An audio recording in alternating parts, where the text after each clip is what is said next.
श्रम मंत्रालय की उप महानिदेशक संध्या नंदी पहुंची हजारीबाग। बता दें कि संध्या का मायका हजारीबाग में ही है। पत्रकारों से बात करते हुए संध्या ने कहा कि भारत में मजदूरों की संख्या काफी अधिक है। कहा असंगठित मजदूरों को लाभ देने के लिए जल्दी नया कानून बनकर आ रहा है। देखे खबरें हजारीबाग के संवाददाता फजल खान की रिपोर्ट।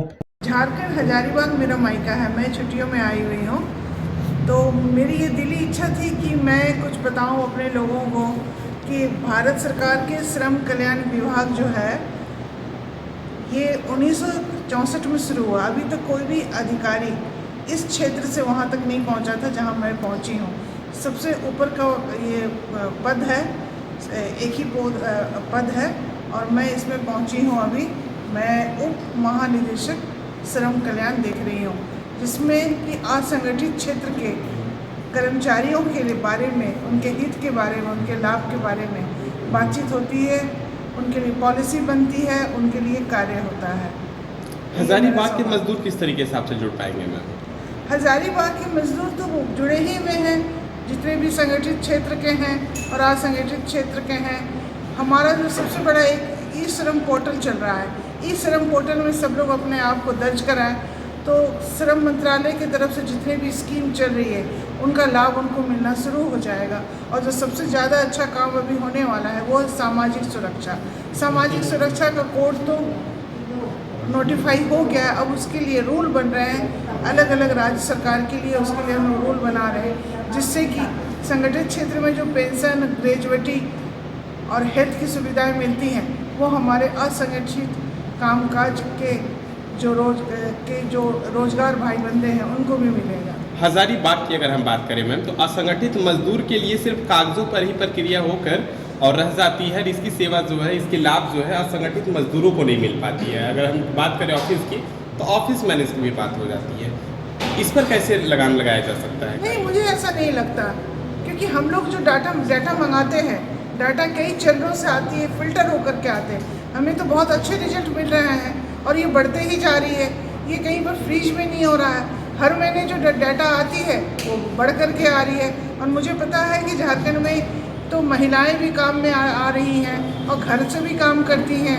घर में भी बहुत सा होम बेस्ड वर्कर है, होम बेस्ड जॉब है जहाँ काम कर रही है। मुझे ऐसा नहीं लगता है कि ये बात ऐसी हो रही है।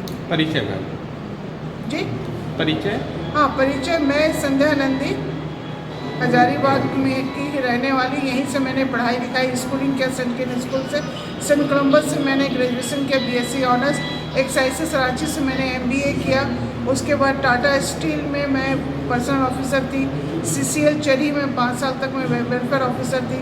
फिर मैंने यूपीएससी दिया 92 में, और 92 में यूपीएससी देने के बाद मेरा चयन हो गया और फिर उसके बाद दिल्ली में मेरी पदस्थापना हुई और कई विभागों में और कई पदों में रहने के बाद अभी मैं उप महानिदेशक श्रम कल्याण में हूँ। भारत जैसे देश में श्रमिक बहुत ज़्यादा है, श्रमिकों की संख्या कम नहीं हो सकती। अब श्रमिक बहुत ज़्यादा है तो उनकी मुश्किलात भी बहुत ज़्यादा है। तो मुश्किलात के लिए प्रधानमंत्री जी कह रहे हैं कि जो असंगठित क्षेत्र हैं उसके लिए काम किया जाए। और बहुत दिनों से इसकी बात चल रही थी कि असंगठित क्षेत्र में हमारे जो मजदूर हैं उनके लिए क्या किया जाए।